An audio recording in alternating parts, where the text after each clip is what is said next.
മന്ത്രി ബിന്ദു കൃഷ്ണയുടെ PS നിയമനവുമായി ബന്ധപ്പെട്ടാണ്. ബിന്ദു കൃഷ്ണ PS നിയമനത്തിന് മുഖ്യമന്ത്രിക്ക് ഒരു പ്രപ്പോസൽ നൽകി. പക്ഷേ ആ പ്രപ്പോസൽ ഇതുവരെ അംഗീകരിച്ചിട്ടില്ല. അതിന് കാരണം KC വേണുഗോപാലിൻ്റെ അടുപ്പക്കാരൻ കൂടിയായ ശരത് ചന്ദ്രൻ്റെ നിയമനത്തിലാണ് ഈ പ്രതിസന്ധി ഉണ്ടാവുന്നത്. മന്ത്രി ബിന്ദു കൃഷ്ണ ശരത് ചന്ദ്രനെ തന്നെ PS ആക്കണമെന്ന ആവശ്യത്തിൽ ഉറച്ചു നിൽക്കുകയാണ്. പലവട്ടം ഈ ആവശ്യം ഉന്നയിച്ചെങ്കിലും മുഖ്യമന്ത്രിയുടെ ഓഫീസ് വഴങ്ങിയിട്ടില്ല. സെക്രട്ടേറിയറ്റിലെ കോൺഗ്രസ് അനുകൂല സംഘടന ശരത്ചന്ദ്രനെ പിന്തുണയ്ക്കുന്നില്ല എന്നതാണ് ഈ നിയമന അംഗീകാരം നൽകാത്തതിന് മുഖ്യമന്ത്രിയുടെ ഓഫീസ് പറയുന്ന ഒരു ന്യായമെന്ന പ്രതിസന്ധി കൂടിയുണ്ട്. VV അരുൺ തുടരുന്നുണ്ട്. അരുൺ, ഒരു കാര്യം കൂടി, ഈ ശരത്ചന്ദ്രനെ നിയമിക്കാത്തതിന് കോൺഗ്രസ് സംഘടനയുടെ അനുകൂല നിലപാടില്ല എന്ന ന്യായത്തിനപ്പുറം KC വേണുഗോപാലിൻ്റെ അടുപ്പക്കാരനാണ് എന്ന മറുവാദത്തിൽ എത്ര കണ്ട് കഴമ്പുണ്ട്?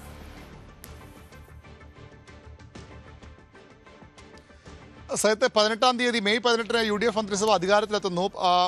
തൊട്ടു പിന്നാലെ പ്രധാനമന്ത്രിമാരൊക്കെ തന്നെ പേഴ്സണൽ സ്റ്റാഫോട്, പ്രത്യേകിച്ച് പ്രൈവറ്റ് സെക്രട്ടറി പ്രധാനപ്പെട്ട പദവിയാണ്. ആ പദവിയിലേക്ക് നിർദ്ദേശങ്ങൾ നൽകുന്നു.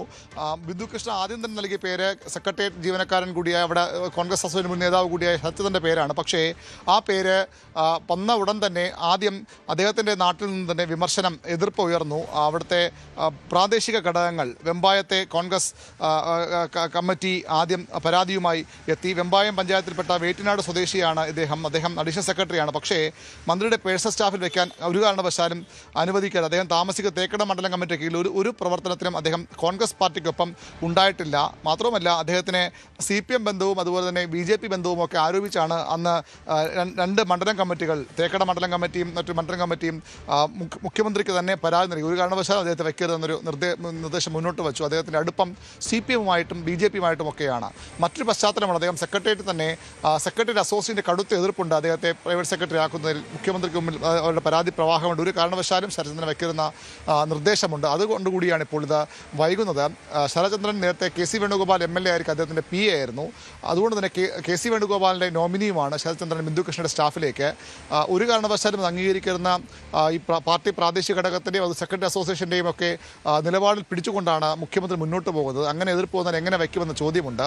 KC വേണുഗോപാൽ നോമിനിയായതുകൊണ്ട് തന്നെ മുഖ്യമന്ത്രി വെട്ടുകയാണെന്ന വിമർശനമാണ് മറുഭാഗത്ത് നിന്ന് ഉയർന്നു വരുന്നത്. പക്ഷേ മുഖ്യമന്ത്രി ഇതിന് ഓഫീസ് വ്യക്തമാക്കുന്നത് ഇത്തരത്തിൽ പ്രാദേശിക എതിർപ്പുണ്ട്, സെക്രട്ടറി അസോസിയേഷനും കടുത്ത നിലപാടാണ് ശരത്ചന്ദ്രനെ സ്വീകരിക്കുന്നുള്ളതാണ്. അതായത് ബിന്ദു കൃഷ്ണ മറ്റു ഒരു പ്രൈവറ്റ് സെക്രട്ടറിയുടെ പേര് ഇതുവരെ നിർദ്ദേശിച്ചിട്ടില്ല, അവർ നിർദ്ദേശിക്കുകയുമില്ല. ഇത് തന്നെ വേണമെന്ന കടുംപിടുത്തത്തിൽ ബിന്ദു കൃഷ്ണൻ തുടരുകയാണ്. അങ്ങനെ 3 മാസം പിന്നിടുമ്പോഴും സംസ്ഥാനത്തെ മന്ത്രിസഭയിലെ പ്രധാനപ്പെട്ട ഒരു മന്ത്രിയുടെ, വനിതാ മന്ത്രിയുടെ വകുപ്പിൽ പ്രൈവറ്റ് സെക്രട്ടറി ഇല്ലാത്ത സാഹചര്യമുണ്ട്.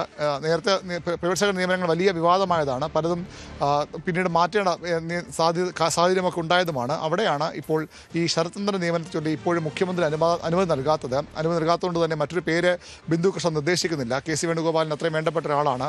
അദ്ദേഹത്തിന് കോൺഗ്രസ് പശ്ചാത്തലവുമുണ്ട് തീർച്ചയായും. പക്ഷേ കഴിഞ്ഞ കുറേ നാളുകളായി സെക്രട്ടേറിയറ്റിലെ കോൺഗ്രസ് സംഘടനയുമായി അദ്ദേഹം നല്ല ബന്ധത്തിലല്ല.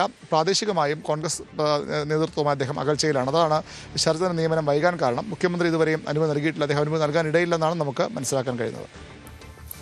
മുഖ്യമന്ത്രി അനുമതി നൽകാനിടയില്ല. അതുകൊണ്ട് തന്നെ ബിന്ദു കൃഷ്ണയുടെ PS നിയമനം പ്രതിസന്ധിയിലാണ്. പ്രത്യേകിച്ച് ശരത്ചന്ദ്രൻ എന്ന പേരിനോട് താല്പര്യമില്ല എന്നാണ് സാഹചര്യം.